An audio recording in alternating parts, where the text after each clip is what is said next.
अस्सलाम वालेकुम एवरीवन, मैं हूं माहम रहमान और मैं आप सबको वेलकम कहती हूं हमारे चैनल सरदार कमाल ऑफिशियल पे। और मैं आप सबके लिए एक बहुत ही ज़बरदस्त सा शो लेकर आई हूं जिसका नाम है रायता फ्री शो। उम्मीद करती हूं कि आप सब खैरियत से होंगे और हमारी दुआ है कि आप सब इसी तरह हंसते मुस्कुराते रहें और हमारा चैनल सरदार कमाल ऑफिशियल देखते रहें। तो गाइस स्टार्ट करते हैं हमारा आज का शो। लेकिन हस्बे रिवायत मेरी आप सबसे गुजारिश है कि बेल आइकन को लाजमी क्लिक कर लीजिएगा और हमारा चैनल लाजमी सब्सक्राइब कर लीजिएगा ताकि हमारी हर नई आने वाली वीडियो आप तक लाजमी पहुंच सके। सो गाइस आज का शो स्टार्ट करते हैं। और जो आज के हमारे गेस्ट हैं, आप यकीन कीजिए उनको यहाँ पर बुलाना बहुत मुश्किल था। वो किसी से बात नहीं करते, किसी की नहीं सुनते, लेकिन हमने जैसे तैसे करके उनको आज के शो में इनवाइट कर लिया है। सो मैं आप सबको मिलवाती हूँ आज के हमारे गेस्ट प्रोफेशनल भिखारी साहब। ए सखिया अल्लाह दे नां ते दे दे, ए दे दे सखिया अल्लाह दे नां ते दे दे, ए जेड़ा दे ओदा भला, ओ जेड़ा ना देवे ओदी मां दी खैर होवे।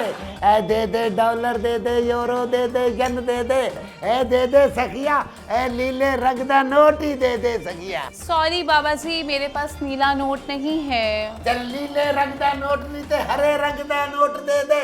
सॉरी बाबा जी, मेरे पास हरा नोट भी नहीं है। है तेरे को लाल नोट भी नहीं लगता है, तेरे हालात खराब ने या फिर तेरे हजे सब्सक्राइबर पूरे नहीं हुए।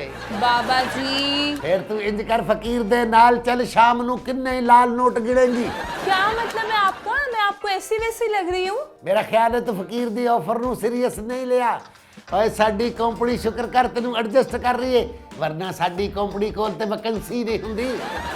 मैं कहना सिर्फ करना इंज, ए लाल सूट ला के पीला चोला पाना ते फिर ए नोट ही नोट। बाबा जी ए दे जा सकिया। बाबा जी आप अपनी वैकेंसी अपने पास रखें, समझे आप? ए यू विश, ਤੁਹਾਡੀ मर्जी, चलो मरो। वैसे आप एक दिन में कितने पैसे कमा लेते हैं? मेरा ख्याल है तेरा हल्का हल्का ज़हन बन रहा। जी नहीं, मैंने सिर्फ आपसे सवाल किया है। गलती हुई हुई ना, ये लफ्ज़ां दा हेर फेर, सवाल तू ही करनी है, सवाल मम्मी करना है। दे दे सखिया रोटी दा सवाल है, दे मैं दे। कहती हूँ बाबा जी अगर मुझे गुस्सा आ गया ना, चल फिर ठीक है, तू सवाल कर लाए। मैं ये पूछना चाह रही थी कि जो दिन भर आप भीख मांगते हैं तो आपकी डेली कितनी आमदनी हो जाती है? ये इलाकियां ते डिपेंड करदा है। पौश ते फौश इलाकियां च ज्यादा पैसे इकट्ठे हो जाते ने। बड़ी गड्डी वाले नूं वेख के कहिदा अल्लाह तेनू नैब वालियां को बचाए, बस फिर अंदरों वड्डा ही लोट आंदा है। ते गरीब इलाकियां च 5 रुपए दे के फकीर कोलों 20-20 हज़ार रुपए की दवा करांदे ने कि फकीर आ ए दवा कर, मेरा बच्चा मैट्रिक च पढ़दा है, कमिश्नर लग जाए। मुँह च दंद नहीं, फकीर नूं 5 रुपए दे के कहंदे ने फकीर आ दवा कर, साडे मुँह च दंद उग पैण। गंजा बंदा 20 रुपए दे के कहंदा फकीर आ दवा कर, मेरे सिर ते वाल आ जाण। ओए कोई सानू 10 रुपए दे के कहंदा फकीर आ दवा कर, मेरे घर मुंडा हो जाए। ओए 10 दा ते बूहे ते कुंडा नहीं लगदा, 10 दा मुंडा कित्थों हो जाए।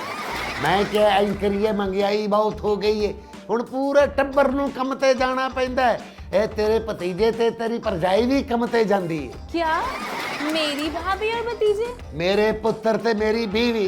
ओ प्लीज बाबा जी, वैसे आप रहते कहाँ पर हैं? ए पूरा शहर साडा है, हर गली हर चौक हर चौराहा साडा है। ए चबुरजी है किला साडा है। ए कोई सखी जेड़ा फकीर नूं जिंगर बर्गर खवा देवे। Ginger burger? है कोई सखी ए जेड़ा फकीर नूं पिज़्ज़ा ला देवे। है कोई सखी जेड़ा फकीर नूं न्यूडल खवा देवे। है कोई सखी जेड़ा फकीर नूं चिकन शैशलक दी प्लेट ही ला देवे। और नहीं तो कोई फकीर नूं मीडियम साइज दा पिज़्ज़ा ही खवा दे, क्योंकि बाबा शवारमा नहीं खांदा। बाबा जी मेरा ख्याल है आप जूते भी खा लेते होंगे। चल फिर फकीर नूं फिल्म जवानी फिर नहीं आनी, ओदा एक टिकट ही ले दे। बाबा जी आप मूवीज भी देखते हैं? क्यों फकीर ते मैं वशियात बना है, दे दे अल्लाह दे ना ते मैं वशियात दे दे।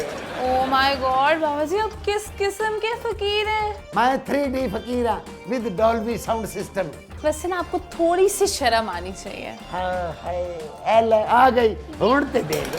ये वाली शर्म की बात नहीं की। मेरा कहने का मतलब ये था कि आप इतने हट्टे कट्टे होकर भीख क्यों मांगते हैं, कोई काम क्यों नहीं करते? हट्टे कट्टे हर बंदे ने प्राइम मिनिस्टर वाला ही लफ्ज़ सीख लिया। तुसी हट्टे कट्टे कही जाते हो, रेलू कट्टे कही जाते हो।